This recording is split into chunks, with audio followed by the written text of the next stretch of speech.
একবার ভাবুন না, নিজের সন্তানকে ওই জায়গায় রাখুন, আপনি বাবা হিসেবে আপনার অন্তরটা কেমন লাগবে? আজকে কাশ্মীরের অবস্থা দেখুন, এই ভারতীয় বাহিনী, এই হিন্দুত্ববাদী তাগুতি শক্তি, এই জালেমরা এখন আমাদেরকে হুমকি দেয়, এখন আমাদের গায়ে একটু লাগছে। কিন্তু আপনি কি জানেন, বিশ্বের বড় বড় মিডিয়ার তথ্য অনুযায়ী, রিপোর্ট অনুযায়ী, এটা আমাদের কথা নয়, বিশ্বের বড় বড় মিডিয়ার রিপোর্ট অনুযায়ী এক কাশ্মীরে 10,000 আমাদের মা বোনদেরকে ধর্ষণ করা হয়েছে। কয় হাজার?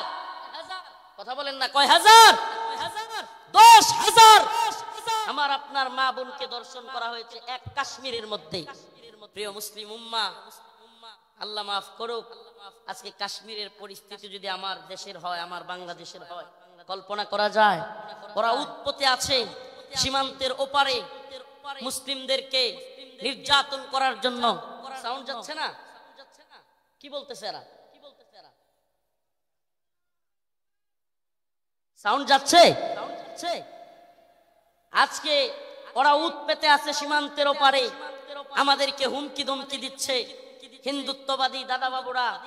আসলে আমি প্রায় প্রোগ্রামে বলে থাকি, বিধর্মীদের হাক ডাক, মুসলিমদের বিরুদ্ধে যারা হাক ডাক দেয়, সেই সমস্ত জুলুম জালিমদের হাক ডাক হইল একটা বেলুনের মতো। কিসের মতো? কিসের মতো? বেলুনের মতো, ফটকা। একটা সুই নিয়ে ফুটা করে দিতে পারলেই সব শেষ। সুই নিয়ে ফুটা করে দিতে পারলেই। একটা ছোট্ট উদাহরণ দেই, তাইলে আরো ভালো বুঝবেন। চট্টগ্রামে আমার ভাই সাইফুল ইসলাম আলিফকে শহীদ করে দিল সেনাবাহিনীর উপর, পুলিশের উপর। চিন্ময় দাসকে গ্রেফতার করার কারণে আক্রমণ করলো, কিন্তু যখনই মুসলিমরা চট্টগ্রামে জেগে উঠলো, মুসলিমরা জজবা নিয়া, ইমানি জোশ নিয়া রাজপথে নেমে আসলো। আয় সুবহানাল্লাহ। যেই চিন্ময় দাসকে গ্রেফতার করার কারণে, যে চিন্ময় দাসকে গ্রেফতার করার কারণে হাজার হাজার লোক প্রিজন ব্যান আটকে দিছে। যে চিন্ময় দাসকে গ্রেফতারের কারণে আমাদের এক ভাইকে হত্যা করে ফেলছে। 2-3 দিন যাইতে পারে নাই। ওই যে একটা কথা আছে না, সেনাবাহিনীর কথাটা খুব প্রচলিত হয়েছিল বাংলাদেশে, গোপালগঞ্জেতে সূর্যই উঠেছে, বাকিটা বললাম না। যখনই ওইটা লাগাই দিছে, মুসলিমরাও জায়গা উঠছে। সুবহানাল্লাহ। আগে তো প্রিজন ব্যান আটকায়া মানুষদেরকে হত্যা করে দিচ্ছে, হায়রে তাদের শক্তি, হায়রে তাদের গরম। যেমনি মুসলমানরা জায়গা উঠছে, এখন চিন্ময় দাসের উকিল পাওয়া যাচ্ছে না। চিন্ময় দাসের কি নাই? কথা বলেন না, কি নাই? সুবহানাল্লাহি ওয়া বিহামদিহি, সুবহানাল্লাহি ওয়া বিহামদিহি। আপনারা এই বিষয়টা দেখে থাকলে বুঝবেন, এত হাক ডাক, এত কিছু, অথচ এখন চিন্ময় দাসের উকিল পাওয়া যাচ্ছে না। এদের হাক ডাক হলো ওই বেলুনের মতো, যদি সুই নিয়ে খালি ফুটা করে দিতে পারেন তাইলেই যথেষ্ট। এজন্য আমরা বলি, হিন্দুত্ববাদী নরেন্দ্র মোদীকে বলতে চাই, শত শত আলেমদেরকে শেখ হাসিনা তোমাকে খুশি করার জন্য গ্রেফতার করেছিল, অসংখ্য আলেমদেরকে নির্যাতন করেছিল শেখ হাসিনা মোদীকে খুশি করবার জন্য। কিন্তু আমরা জানতে চাই, শেষ পর্যন্ত মোদী কি হাসিনাকে টিকায় রাখতে পারছে? কেন পারে নাই? কারণ এদের হাত ডাক এটা বেলুনের মতো। মুসলমানরা জায়গা গেলে পৃথিবীতে কোনো জালেম টিকতে পারে নাই। শুধু জালেম হাসিনা যায় নাই, আল্লাহ পাক হাসিনাকে পালায়া যাওয়াদের রোল মডেল বানায় দিয়েছে। হাসিনারে কি বানায় দিয়েছে আল্লাহ? পালায়া যাওয়াদের রোল মডেল। বাশার আল আসাদ পালাইছে, মিডিয়ার নিউজ বলতেছে হাসিনা যেমন শেষ 40 মিনিটের একটা ভিডিও বার্তা দিতে চাইছিল, বাশারও নাকি বার্তা দিতে চাইছিল, দিতে পারে নাই। মানে রোল মডেল হয়ে গেছে গা হাসিনা। এখন পালায়া যাওয়াদের কি রোল মডেল? এখন কেউ পালায় গেলে সবাই বলবে হাসিনা মডেলে পালাইছে। কোন মডেলে? কথা বলেন না, কোন মডেলে? আফসোস লাগে, পরিতাপের বিষয়, কষ্টের বিষয়। অনেকে হয়তো আমার মতো আপনারাও চিন্তা করেন, হাজার হাজার মানুষকে গুলি করে মারলো, ছাত্রদেরকে গুলি করলো, স্কুলের মাদ্রাসার ছাত্রদেরকে গুলি করলো, হেলিকপ্টার থেকে গুলি করলো, এদেশের সর্বজন শ্রদ্ধেয় আলেমদেরকে কারাগারে নিয়ে বন্দী করলো, রিমান্ডের নামে নির্যাতন করলো,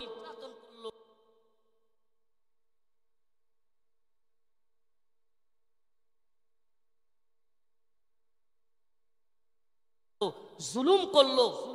গতকালকে যে আলেম এখানে আলোচনা করে গিয়েছেন, শাইখুল হাদিসের সন্তান আল্লামা মামুনুল হক দামাত বারকাতুহুমকে দাড়ি ধরে টানাটানি করলো। এদেশের সর্বজন শ্রদ্ধেয় বুজুর্গ আলেম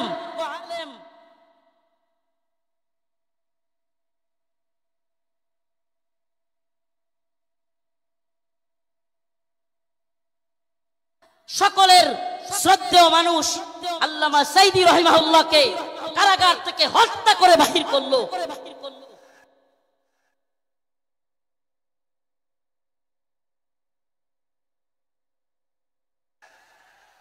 এত কিছুর পরেও এই নেত্রী আর এই দলের পক্ষে মানুষ থাকে।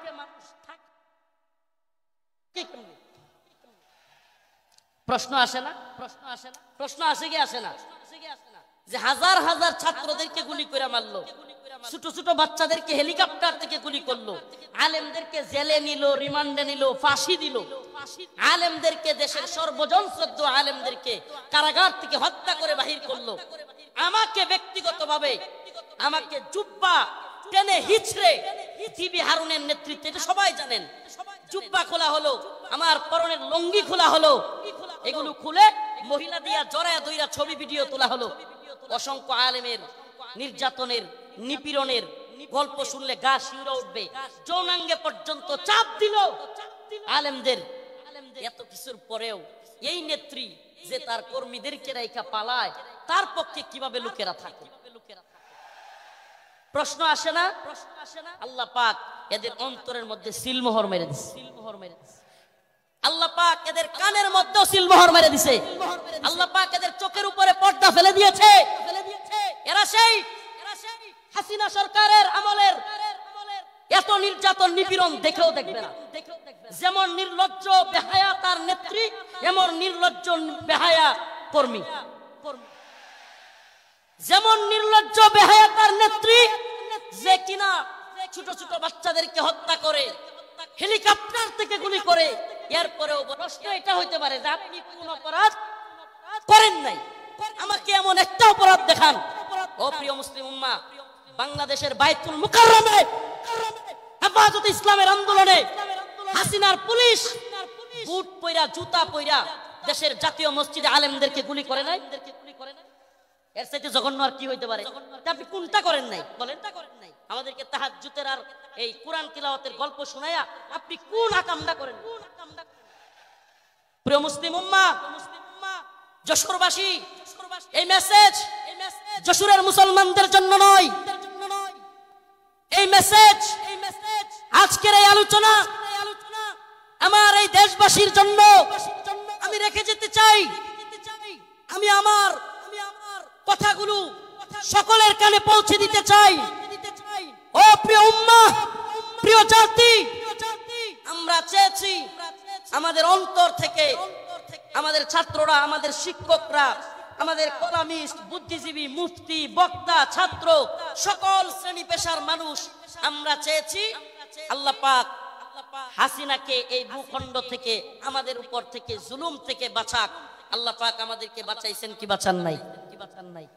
তার মানে আমরা মন থেকে সম্মিলিত ভাবে চাইলে পাওয়া যায়। পাওয়া যায় কি যায় না? বলেন, পাওয়া যায় কি যায় না? ইন্নাল্লাহা লা ইউগাইয়িরু মা বিকওমিন হাত্তা ইউগাইয়িরু মা বিআনফুসিহিম। আল্লাহ পাক ততক্ষণ পর্যন্ত কোন জাতিকে পরিবর্তন করেন না যতক্ষণ না সে জাতি নিজেরা পরিবর্তন চায় এবং পরিবর্তন হয়। সুবহানাল্লাহ। তো আমরা পরিবর্তন চেয়েছিলাম, পেয়েছি। পাইছি কি পাই নাই?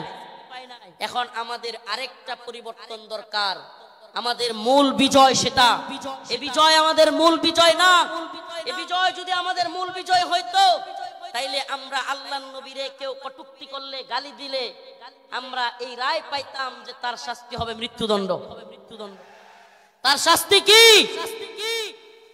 এই ব্যাপারে ইমামগণ একমত, আল্লাহর নবীকে নিয়ে কে কটূক্তি করলে, ব্যঙ্গচিত্র করলে তার শাস্তি মৃত্যুদণ্ড। প্রিয় ভাইরা আমার, বন্ধুগণ আমার, আল্লাহর নবীকে সাহাবায়ে কেরাম কেমন ভালোবাসতেন, আল্লাহর নবী সাল্লাল্লাহু আলাইহি ওয়াসাল্লামকে তার সাহাবীরা কেমন ভালোবাসতেন। কাব বিন আশরাফ নামে ইহুদিদের এক নেতা ছিল, নাম কি?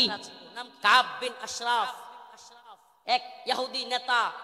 এত দেহ ছিল, অনেক বড় সড়ো ছিল দেহ, বিশাল দেহের আকৃতির লোক ছিল কাব বিন আশরাফ। বদর যুদ্ধে যখন মুসলমানরা বিজয়ী হয়েছে, কাব বিন আশরাফ কষ্টে তার অন্তর জ্বলে গেছে। বদর যুদ্ধে কাফেরদের বড় বড় নেতা আবু জাহেল সহ নিহত হয়ে গেছে, জাহান্নামে চলে গেছে। কাব বিন আশরাফের কলিজায় জ্বলন শুরু হয়ে গেছে। সেই মুহাম্মদ আরবি সাল্লাল্লাহু আলাইহি ওয়াসাল্লামকে নিয়ে বিভিন্ন ধরনের কটূক্তিমূলক কবিতা বানাইছে। তার মহিলা ভাড়া কইরা তাদেরকে দিয়াও রাসূলের বিরুদ্ধে বিশুদ্ধার করাইছে। আল্লাহর নবী সাল্লাল্লাহু আলাইহি ওয়াসাল্লাম ডাকলেন কাব বিন আশরাফ, তাকে হত্যা করতে পারবে এমন কে আছো? সুবহানাল্লাহ বলেন। রাসূল সাল্লাল্লাহু আলাইহি ওয়াসাল্লাম নিজে ডাকলেন, হে আমার সাহাবারা, তোমাদের মধ্যে কে আছে কাব বিন আশরাফকে হত্যা করবে? অথচ আমার নবীর ব্যাপারে অনেকে বলে, রাসূল সাল্লাল্লাহু আলাইহি ওয়াসাল্লামকে কি বলে?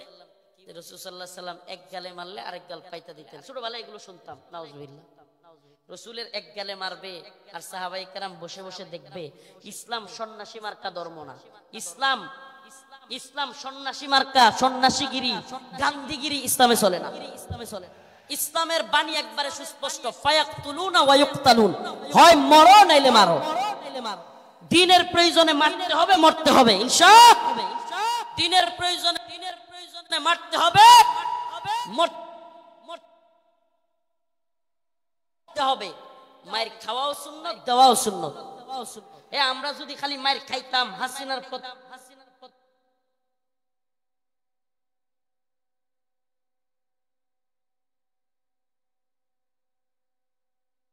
তো মাঝে মাঝে পিটানো দেওয়া লাগছে, কথা কয় না? যারা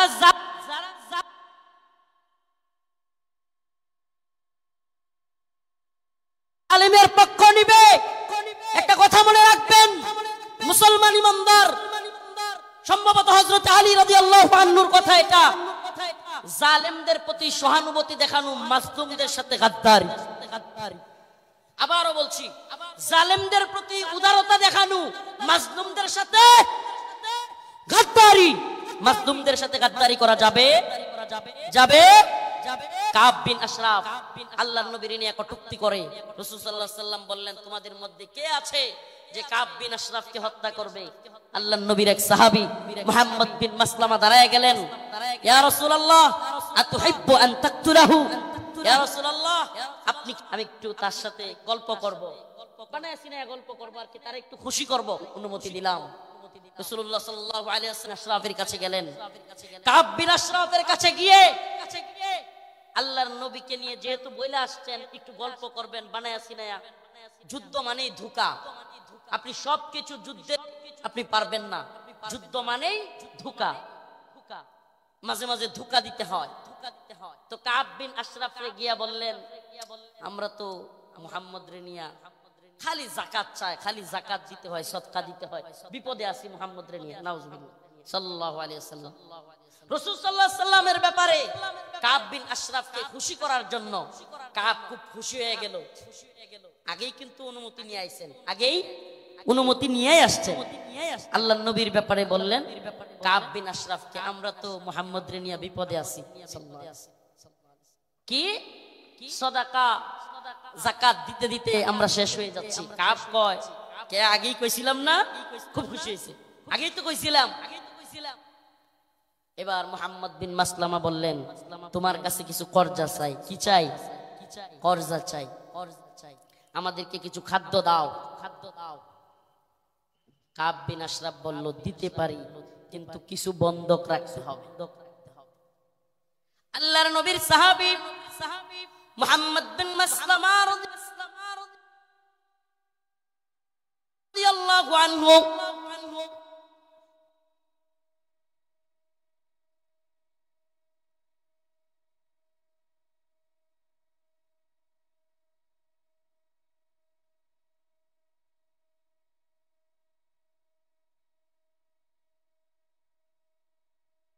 আল্লাহর নবীকে বলে এসেছেন, ও ও পয়গম্বর, ও আমার প্রিয় হাবিব, আমি অবশ্যই অবশ্যই কাব বিন আশরাফকে কতল করব, তবে আমাকে অনুমতি দেন আমি যেন কাব বিন আশরাফের সাথে খুশ গল্প করতে পারি। আল্লাহর নবী বললেন অনুমতি দেয়া হলো। কাব বিন আশরাফকে মুহাম্মদ বিন মাসলামা রাদিয়াল্লাহু থেকে বেশি বেশি সাদাকা আর যাকাত নিচ্ছেন। এমত অবস্থায় আমরা তো ফতুর হয়ে যাচ্ছি, কি করা? মুহাম্মদ বিন রাখতে হবে, দিতে পারি, তবে শর্ত হলো কিছু বন্ধক রাখতে হবে। মুহাম্মদ বিন মাসলামা রাদিয়াল্লাহু আনহু বললেন ঠিক আছে, কি বন্ধক চাও? কাব বিন আশরাফ বলল তোমার বউরে বন্ধক দাও। নাউজুবিল্লাহ। এটার বডি ছিল অনেক লম্বা উঁচা, বিরাট সাইজের মানুষ। মুহাম্মদ বিন মাসলামা রাদিয়াল্লাহু আনহু বললেন না, তোমার কাছে আমার বউ দেওয়া যাবে না। এবার মুহাম্মদ বিন মাসলামা রাদিয়াল্লাহু আনহু বললেন দিতে পারি, আমার ডাল তলোয়ার এই তরবারিগুলো তোমার কাছে দিতে পারি। এগুলো বন্ধক রাখলেন। বন্ধক রাখার পর কাব বিন আশরাফকে মুহাম্মদ বিন মাসলামা রাদিয়াল্লাহু আনহু বললেন আমি আমার আরো দুইজন সহযোগীকে নিয়ে আসি, তুমি যেই খাদ্য দিবে, তুমি যেই খাবার দিবে, ওই খাবার জিনিসগুলো নেওয়ার জন্য লোক লাগবে। আসলে কি, কাব বিন আশরাফের যে সাইজ, পরে যদি ধরতে হয়, সাইজ করতে হয়, একা একা পারবেন না, এই জন্য আরো দুইজনকে আনতে গেছেন। সুবহানাল্লাহ। এবার উনি দুইজনকে নিয়ে আসলেন। আসার পরে কাব বিন আশরাফকে বললেন কাব, তোমার মাথার মধ্যে কি সুগন্ধি ব্যবহার করো? এত সুন্দর গ্রাম তোমার মাথা থেকে আসতেছে। এটা আরেকটা পাম, এটা আরেকটা কি, আগে দিছে কি, আরে মুহাম্মদের যাকাত দিতে দিতে আমরা শেষ। এতে করে সে খুশি হয়েছে। আগেই কইছিলাম না মুহাম্মদের পিছনে থাইকো না। নাউজুবিল্লাহ। তো এইবার কি পাম দিল যে তোমার কল্লার মধ্যে, তোমার মাথার মধ্যে এমন কি সুগন্ধি দাও, এত সুগন্ধি আসতেছে, সুঘ্রাণ আসতেছে। কাব বিন আশরাফ খুশিতে গদগদ হয়ে গেছে, খুব খুশি হয়েছে, পাম দিছে। তো মুহাম্মদ বিন মাসলামা রাদিয়াল্লাহু আনহু বললেন কাব, তোমার মাথার থেকে একটু সুঘ্রাণ নেওয়ার জন্য তোমার মাথাটা একটু আমাকে আগায় দিতে পারবা? মানে মাথা থেকে কি নিব? সুগন্ধি নিব। কাব বিন আশরাফ খুশি হয়ে গেল। খুশি হয়ে কাব বিন আশরাফ তার কল্লাটা আগায় দিল। ও যশোরবাসী, খুব মনোযোগ দিয়ে শুনবেন। আল্লাহর নবীর সাহাবা মুহাম্মদ বিন মাসলামা যখন কাব বিন আশরাফ কল্লাটা আগায় দিল, সাথে সাথে আল্লাহর নবীর সাহাবী মুহাম্মদ বিন মাসলামা কাব বিন আশরাফের কল্লা এইভাবে পেছায় ধরলেন। সুবহানাল্লাহ। কাব বিন আশরাফের কল্লা পেছায় ধইরা সঙ্গী সাথী থাকা অন্য সহপাঠীদেরকে বললেন কাব বিন আশরাফের কল্লার মধ্যে কূপ দাও। সুবহানাল্লাহ। মুহাম্মদ বিন মাসলামা গলা চাইপা ধরলেন আর কাব বিন আশরাফকে ওনার সাথীদেরকে বললেন কূপ দাও। আল্লাহু আকবার বলে কাব বিন আশরাফের কল্লা ফেলে দিলেন।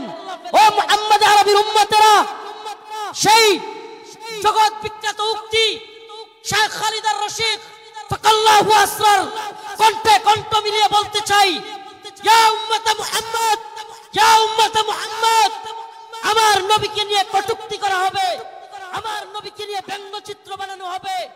আল্লাহর নবীর সাহাবায়ে কেরাম সহ্য করতে পারতেন না।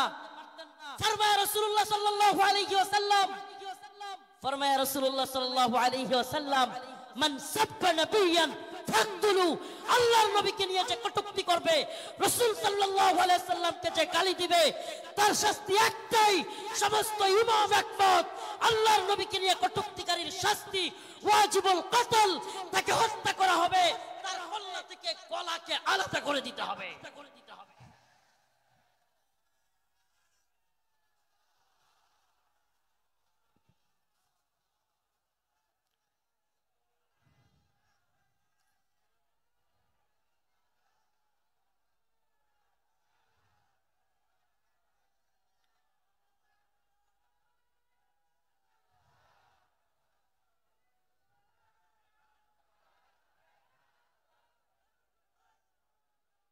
হে প্রিয় জাতি, হে প্রিয় মুসলিম উম্মাহ, তোমাদের এই জাগরণ প্রমাণ করে দিয়েছে 2024-এর 5ই আগস্ট প্রমাণ করে দিয়েছে যৌবন যার যুদ্ধে যাবার সময় তার। যুবকরা দেখিয়ে দিয়েছে হাসিনার লাফালাফি আর কাদেরের পালাবো না। কোথায় কাকা? পালাবো না কোথায়? এত দাম্ভিকতা, এত অহংকার ভালো না। এত দাম্ভিকতা, এত অহংকার ভালো না। মনে রাখবা, ফিরাউন নমরুদি আল্লাহর কাছে কোনো টাইম ছিল না, আর উবাইদুল কাদের আর হাসিনা। আল্লাহ পাক তোমাদেরকে পরিণতি দেখিয়ে দিয়েছেন। মুসলিম উম্মার যুব সমাজদেরকে বলি, ও প্রিয় উম্মার যুবকেরা, তৈরি হও নির্যাতিত নিপীড়িত মুসলিম উম্মার পাশে দাঁড়াবার জন্য। তৈরি হও আল্লাহর নবীর বিরুদ্ধে যারা যাবে বাংলার জমিনে তাদেরকে অবশ্যই ওয়াজিবুল কতল, আল্লাহর নবীর গালি দেওয়ার শাস্তি, মৃত্যুদণ্ড করতেই হবে। রাজি আছো তো ইনশাআল্লাহ? ও প্রিয় মুসলিম উম্মাহ, তোমরা তো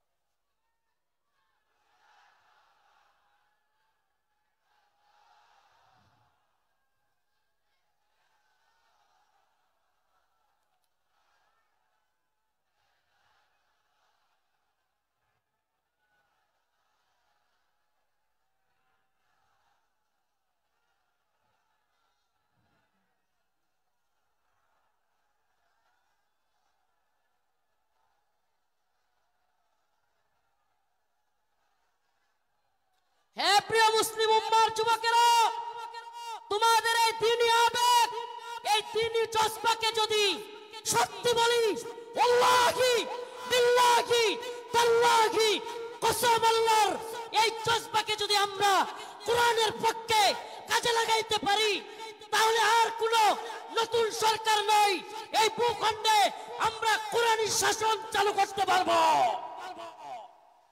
আর কোন তন্ত্র মন্ত্র নয়। তন্ত্র মন্ত্রের দেখা শেষ। আমরা তো এই স্লোগান দিকে দিকে আজ জানিয়ে দিতে চাই, তন্ত্র মন্ত্রের দিন শেষ, কোরআন সুন্নাহর বাংলাদেশ।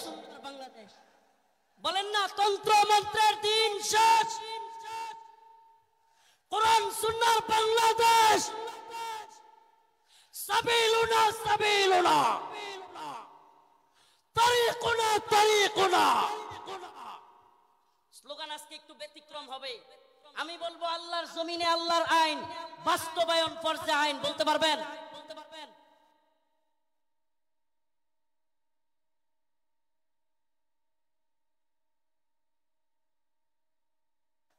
আল্লাহর জমিনে আল্লাহর আইন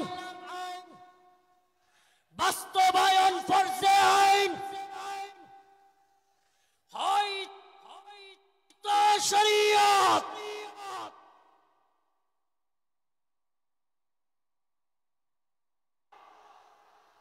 ইম্মা শরিয়া,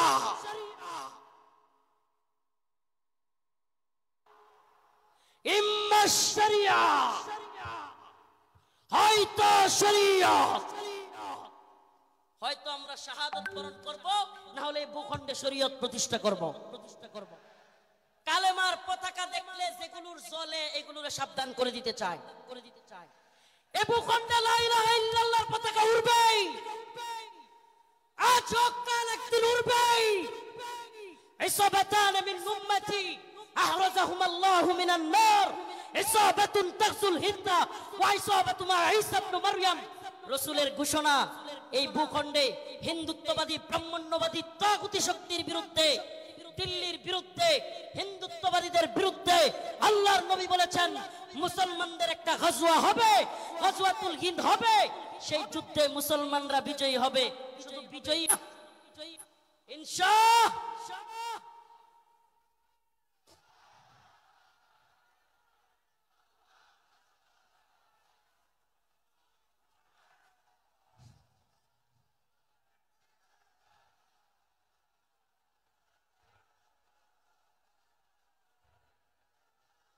সন্তানেরা তৈরি হও, তৈরি হও।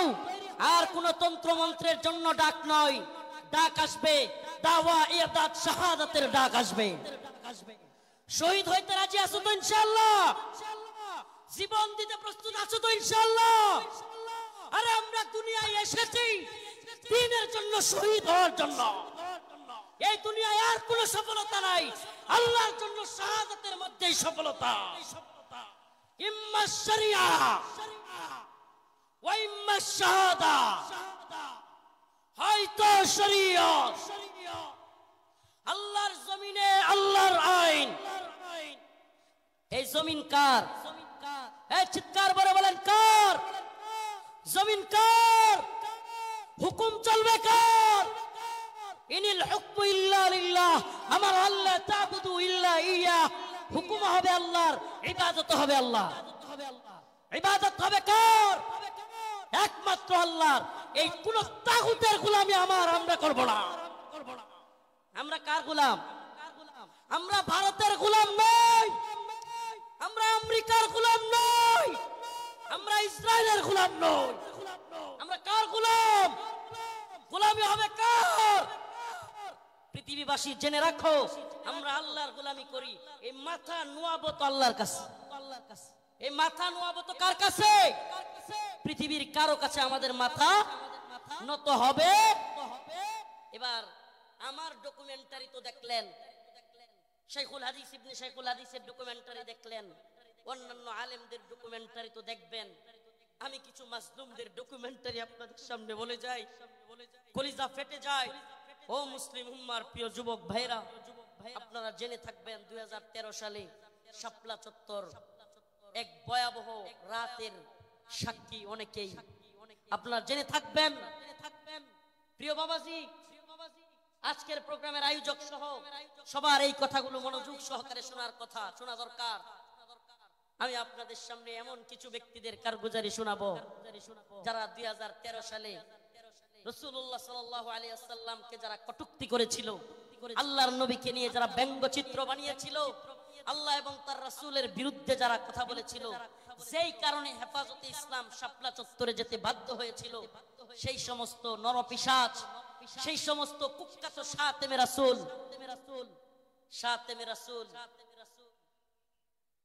রাজীব, ব্লগার রাজীব, শাতেমে রাসূল অভিজিৎ রায়, ওয়াশিকুর রহমান বাবু, ফয়সাল আলী, সেই সমস্ত কুখ্যাত শাতেমে রাসূল, এরা আল্লাহর নবী এবং আল্লাহকে নিয়ে কটূক্তি করেছিল। আম্মা জানকে নিয়ে কটূক্তি, ব্লগার রাজীব, মনে আছে আপনাদের? শাতেমে রাসূল অভিজিৎ রায়, 2013 সালে ব্লগার রাজীব, সেই অভিজিৎ রায়, ফয়সাল আলী বিন দীপন, ওয়াশিকুর রহমান বাবু, আল্লাহ ব্লগার কি করেছিল, নাজিমউদ্দিন সামাদ, আরো অনেকগুলো কুখ্যাত শাতেমে রাসূল অভিজিৎ আছে। প্রিয় মুসলিম রাজীব, অভিজিৎ রায়, ফয়সাল আলী বিন দীপন, ওয়াশিকুর রহমান বাবু, কথা না বলি ব্লগার কি করেছিল, নাজিমউদ্দিন সামাদ, আরো অনেকগুলো কুখ্যাত শাতেমে রাসূল অভিজিৎ আছে। অভিজিৎ রায়, অভিজিৎ রায়, ফয়সাল আলী বিন দীপন, ওয়াশিকুর রহমান বাবু, কথা না বলি করেছিল, নাজিমউদ্দিন সামাদ, অনেকগুলো কুখ্যাত শাতেমে রাসূল অভিজিৎ আছে। তাদেরকে দেখা অভিজিৎ রায়, অভিজিৎ রায়, ফয়সাল আলী বিন দীপন, ওয়াশিকুর রহমান বাবু, কথা না বলি করেছিল, নাজিমউদ্দিন সামাদ, অনেকগুলো কুখ্যাত শাতেমে রাসূল অভিজিৎ আছে। তাদেরকে দেখা অভিজিৎ রায়, অভিজিৎ রায়, ফয়সাল আলী বিন দীপন, ওয়াশিকুর রহমান বাবু, কথা না বলি ফারাবি, নাজিমউদ্দিন সামাদ, অনেকগুলো কুখ্যাত শাতেমে রাসূল অভিজিৎ আছে। তাদেরকে মুম্বাইয়ের অভিজিৎ রায়, অভিজিৎ রায়, ফয়সাল আলী বিন দীপন, ওয়াশিকুর রহমান বাবু, কথা না বলি ফারাবি, নাজিমউদ্দিন সামাদ, অনেকগুলো কুখ্যাত শাতেমে রাসূল অভিজিৎ আছে। তাদেরকে মুম্বাইয়ের অভিজিৎ রায়, অভিজিৎ রায়, ফয়সাল আলী বিন দীপন, ওয়াশিকুর রহমান বাবু, কথা না বলি ফারাবি, নাজিমউদ্দিন সামাদ, অনেকগুলো কুখ্যাত শাতেমে রাসূল অভিজিৎ আছে। তাদেরকে মুম্বাইয়ের অভিজিৎ রায়, অভিজিৎ রায়, ফয়সাল আলী বিন দীপন, ওয়াশিকুর রহমান বাবু, কথা না বলি ফারাবি, নাজিমউদ্দিন সামাদ, অনেকগুলো কুখ্যাত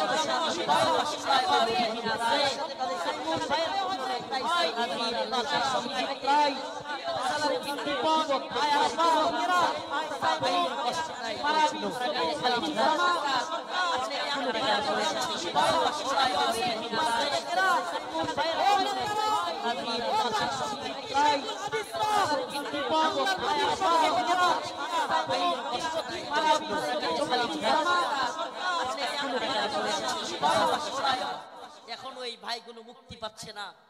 ও প্রিয় মুসলিম উম্মার যুবকেরা, আমি জানতে চাই, এরা যদি আমাদের কাউকে জঙ্গি ট্যাগ দিয়া দেয়, এরা যদি আমাদের কাউকে মৌলবাদী ট্যাগ দিয়া দেয়, এরা যদি আমাদের কাউকে রাজাকার বলে ট্যাগ দিয়া দেয়, তাহলে কি আমরা তাদেরকে ভুলে যাব?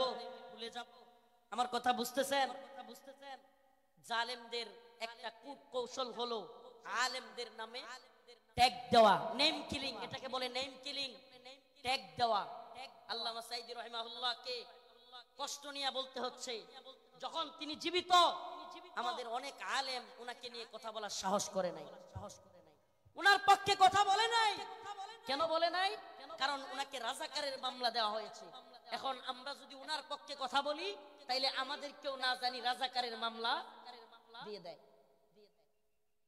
আল্লামা জসিমউদ্দিন রহমানী দামাত বারকাতুহুম হুজুর কারাগারে থাকতেও ওনাকে নিয়েও অনেকে কথা বলে নাই। কেন? কারণ ওনার পক্ষে কথা বললে জঙ্গিবাদী মামলা দিয়ে দিবে। আল্লাহর কসম করে বলি, খোদার কসম করে বলি, আমাদেরকে রাজাকার বলো, জঙ্গিবাদী বলো, মৌলবাদী বলো, আর যাই বলো, আমরা মাসলুমদের পক্ষে কথা বলবোই, বলেই যাব। রাজি আছেন তো ইনশাআল্লাহ?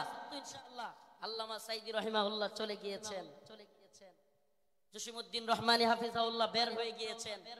কিন্তু ও আদ-দ্বীনের মুসলমানেরা, আজকের এই যশোরের লাখো জনতা, প্রিয় উম্মাহ, আজকের এই মিডিয়ার মাধ্যমে, সবকিছুর মাধ্যমে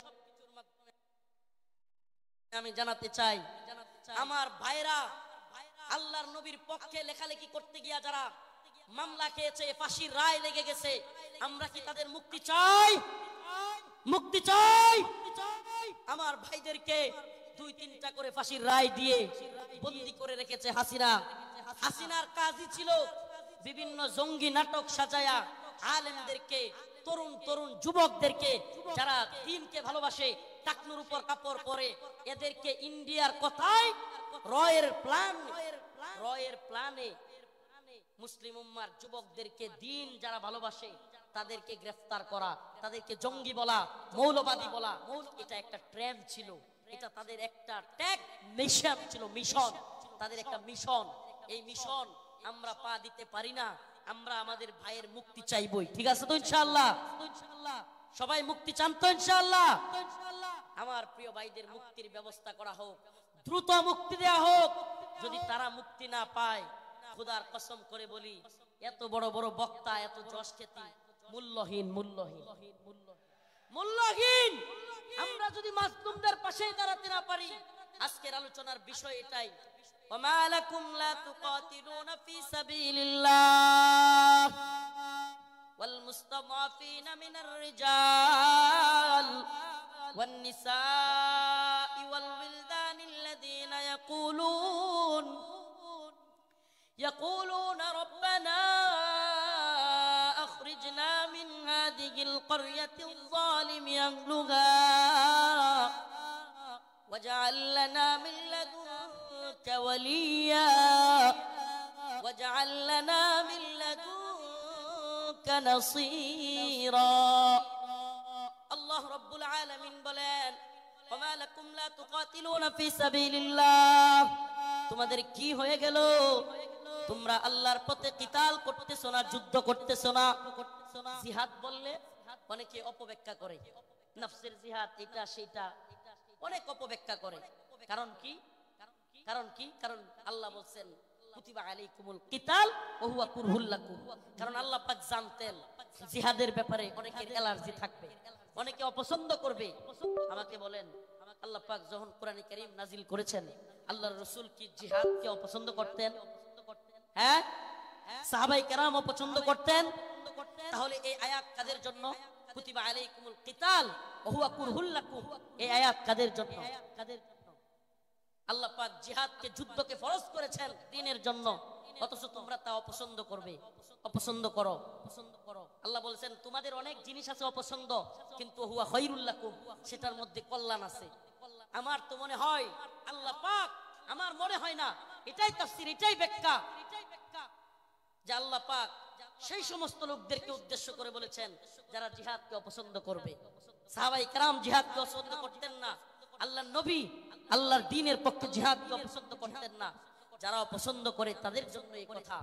অথচ দিকে দিকে মাজলুম, ওমা আলাকুম লা তুকাতিলুনা ফি সাবিলিল্লাহ, তোমাদের কি হয়ে গেল, তোমরা আল্লাহর পথে যুদ্ধ করতেছ না। ওয়াল মুস্তাদআফিনা মিনার রিজাল ওয়ান নিসাই ওয়াল বিলদান, দুর্বল নারীরা, দুর্বল বাচ্চারা চিৎকার করে করে বলতেছে ইয়াকুলুনা রব্বানা আখরিজনা, হে আল্লাহ আপনি আমাদেরকে বের করেন, মিন হাদিহিল ক্বরিয়াতিজ যালিমি আহলুহা, এই ভূখণ্ডের মানুষরা বড় জালেম, ওয়াজআল লানা মিন লাদুনকা ওয়ালিয়া,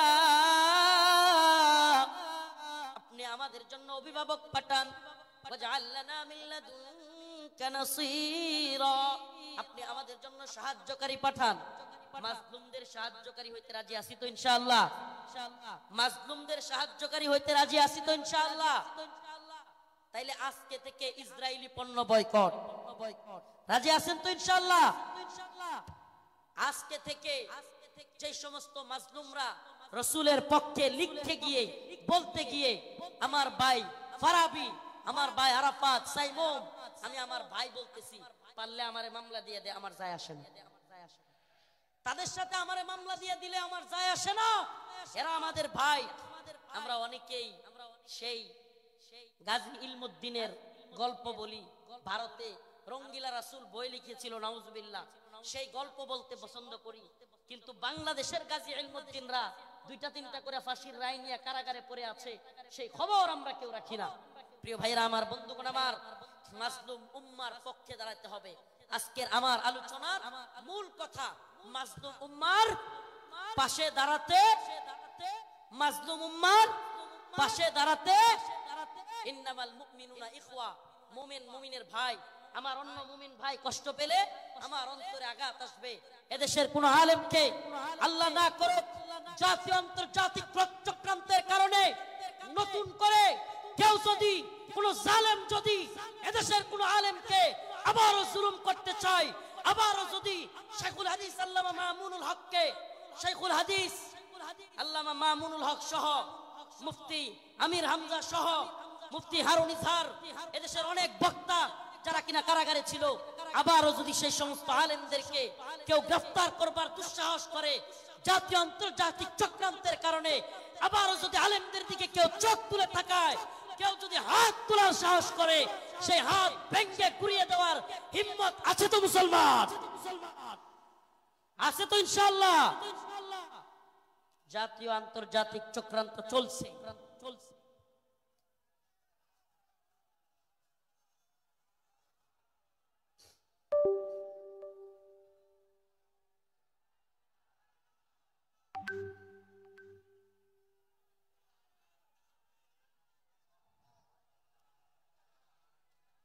জাতীয় আন্তর্জাতিক চক্রান্ত চলছে আমাদের এই ভূখণ্ডকে নিয়ে, জাতীয় আন্তর্জাতিক চক্রান্ত চলছে।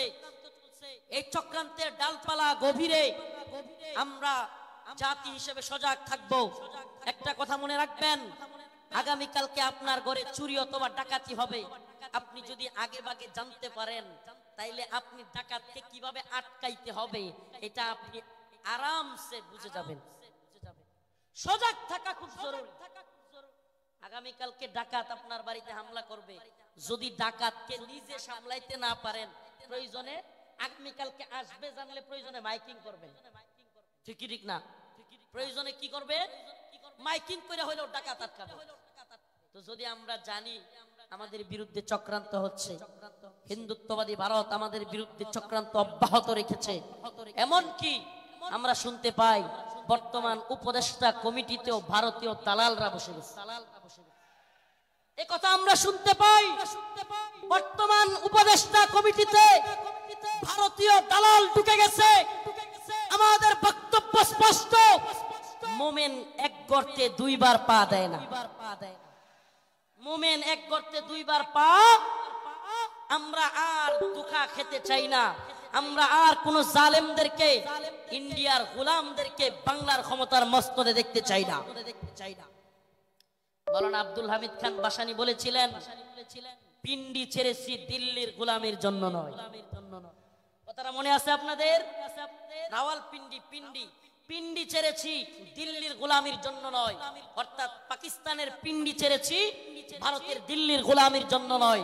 আমি বলি পিন্ডি ছেড়েছি, দিল্লি ছেড়েছি ওয়াশিংটনের গোলামির জন্য নয়। আমরা ওয়াশিংটনের গোলামি করব না। আমরা সমস্ত জাতীয় আন্তর্জাতিক চক্রান্তকে মোকাবেলা করে আমরা স্বাধীন চেতা, আমরা মুসলমান, আমরা স্বাধীন ভূখণ্ডে স্বাধীনভাবে বসবাস করতে চাই। আমরা কোরআন সুন্নাহ অনুযায়ী রাষ্ট্র ব্যবস্থা চাই। রাজি আছেন ইনশাআল্লাহ? ওয়ালাউ আন্না আহলাল কুরা আমানু ওয়াত্তাকাউ লাফাতাহনা আলাইহিম বারাকাতিন মিনাস সামাই ওয়াল আরদ। সুবহানাল্লাহ। আল্লাহ পাক বলেন, ওয়ালাউ আন্না আহলাল কুরা আমানু ওয়াত্তাকাউ লাফাতাহনা আলাইহিম বারাকাতিন মিনাস সামাই ওয়াল আরদ। আল্লাহ পাক বলেন, যদি জমিনের বাসিন্দারা তাকওয়া অবলম্বন করত এবং আল্লাহর আইন মেনে চলতো, তাহলে আল্লাহ পাক বারাকাতিন মিনাস সামাই ওয়াল আরদ, আসমান এবং জমিনের সমস্ত বারাকা খুলে দিতেন। আল্লাহ পাক সমস্ত বারাকা খুলে দিতেন। এজন্য আমি স্লোগান ধরেছি, আল্লাহর জমিনে আল্লাহর আইন বাস্তবায়ন ফরজে আইন। এই তন্ত্রমন্ত্রের আইন 5 বছরের জন্য ইসলাম, এটা আমরা চাই না। আমরা চাই আজীবনের জন্য ইসলাম। ইসলাম কি 5 বছরের সীমায় গণ্ডিতে আবদ্ধ? ইসলাম 5 বছরের সীমান্তে আবদ্ধ নয়। ইসলাম 5 বছরের সীমানায় আবদ্ধ না। 5 বছর ভোট দিয়া নির্বাচিত করে ইসলাম কায়েম। 5 বছর গেলে আবার হয়তো সরে যাইতে হবে। দিন ইসলাম 5 বছরের জন্য সীমাবদ্ধ থাকার জন্য নয়। ইসলাম কায়েম করতে হবে, আল্লাহর জমিনে আল্লাহর আইন বাস্তবায়ন করতে হবে। এটা হবে মুসলিম উম্মার তাড়না, এটা হবে মুসলিম উম্মার প্রেরণা। আমরা হুঁশিয়ার করে দিতে চাই, সাবধান করে দিতে চাই। 2024 সালে হাসিনার পালানোর দৃশ্য দেখা এবং বাংলাদেশে আওয়ামী লীগের অবস্থান দেখা কেউ যদি শিক্ষা না নেন, নতুন করে জুলুম করার চিন্তা ভাবনা, নতুন কইরা কেউ জুলুম করার ভূত কারো মাথায় চাইপা বসে, তাইলে আওয়ামী লীগের পরিণতির জন্য অপেক্ষা করে। নতুন কইরাও যদি হাসিনার মতো জুলুমের চিন্তা ভাবনা কেউ করেন, আওয়ামী লীগের মতো জুলুম করার খায়েশাত, জালেম হওয়ার ভূত মাথায় চাইপা বসে, সাদাবাজি, টেন্ডারবাজি, দুর্নীতির বোধ, তাইলে বাংলার জনগণ লাথি দিয়া আপনাদের ভূত তাড়াইয়া দেবে। নতুনদের জন্য এটা একটা হুঁশিয়ারি। 2024 সাল এটা আমাদের গর্বের। 2024 আমাদের গর্বের। আমাদের এই চেতনাকে ধরে রাখতে হবে। প্রিয় যুব সমাজ, আমি আগে ফিলিস্তিনের বিভিন্ন ভিডিও দেখতাম, ফিলিস্তিনের মুসলমানদের ভিডিও দেখতাম। ছোট ছোট বাচ্চা ছেলেরা পাথর নিয়া ইসরায়েলের ট্যাঙ্কের মধ্যে নিক্ষেপ করতেছে, গোলাল দিয়া ইসরায়েলিদেরকে মারতেছে। সুবহানাল্লাহ। 2024 সালে দেখলাম আমাদের ছোট ছোট বাচ্চারা পুলিশের পেটের মধ্যে গিয়া ঘুষি মারতেছে। সুবহানাল্লাহ বলেন না? এইটা একটা জিনিস অন্তত হইছে, আলহামদুলিল্লাহ।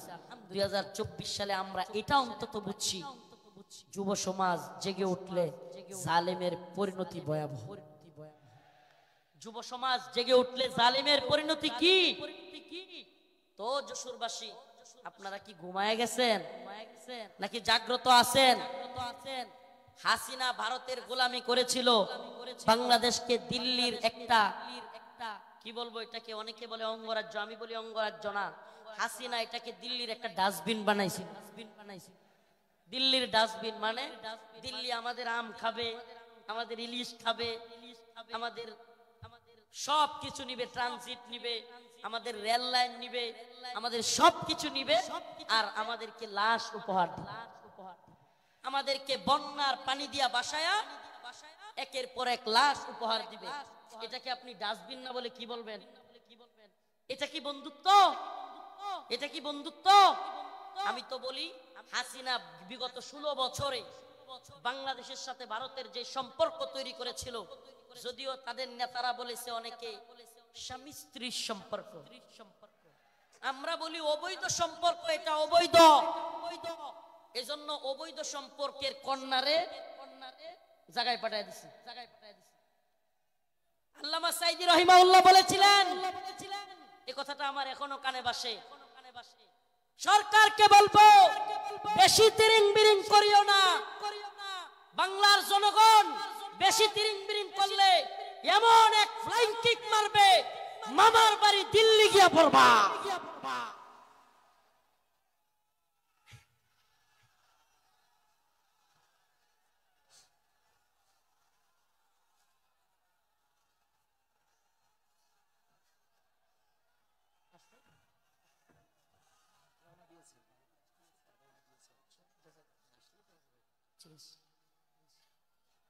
আল্লামা সাইদী রাহিমাহুল্লাহ দেখে যাইতে পারেন নাই, কিন্তু আলহামদুলিল্লাহ সাইদী রাহিমাহুল্লাহর কথাই বাস্তব হয়েছে।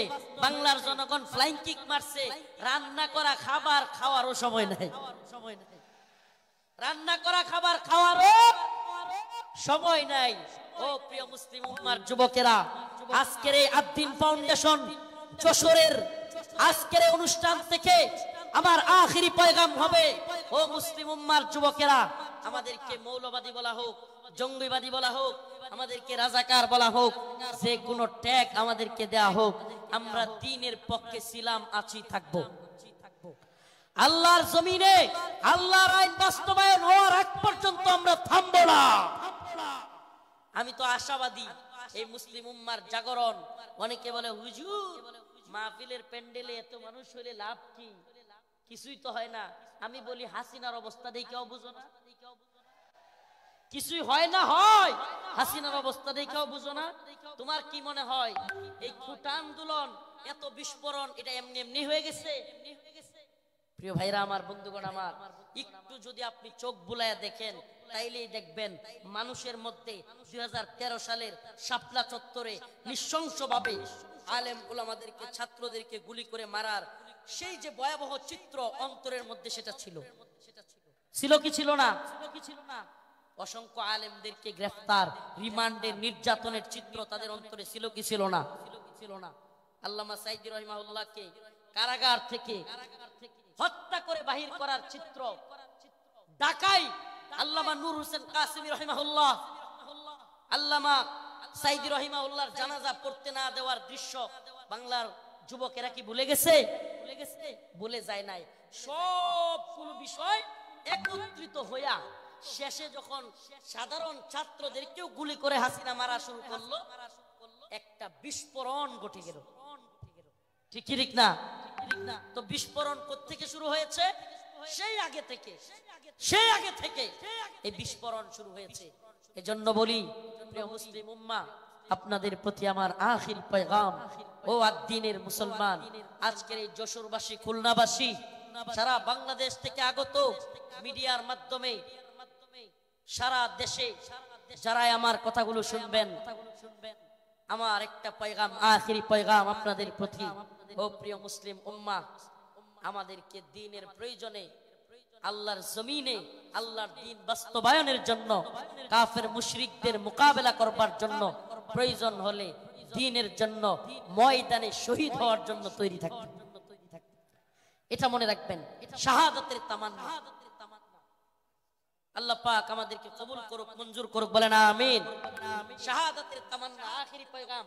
প্রিয় ভাই মুফতি আমির হামজা হাফিজাহুল্লাহ চলে এসেছেন। আমি ছেড়ে দিব ভাইয়ের জন্য।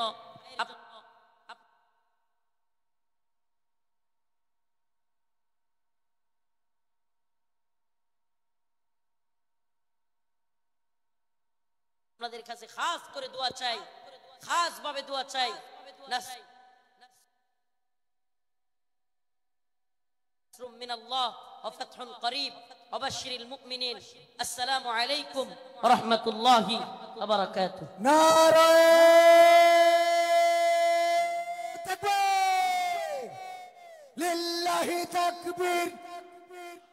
আল কোরআনের আলো সংসদে চালো, আমার নেতা তোমার নেতা, আল্লাহর আইন চাই, আল্লাহর আইন চাই। আমির হামজার আগমন যশোরবাসীর পক্ষ থেকে, খুলনাবাসীর পক্ষ থেকে, আব্দিন ফাউন্ডেশনের পক্ষ থেকে নারায়ে তাকবীর। সংগ্রামী তাওহীদি জনতা, আপনারা দেখতে পাচ্ছেন ঐতিহাসিক 3 দিন ব্যাপী তাফসীরুল কোরআন মাহফিলের দ্বিতীয় দিনের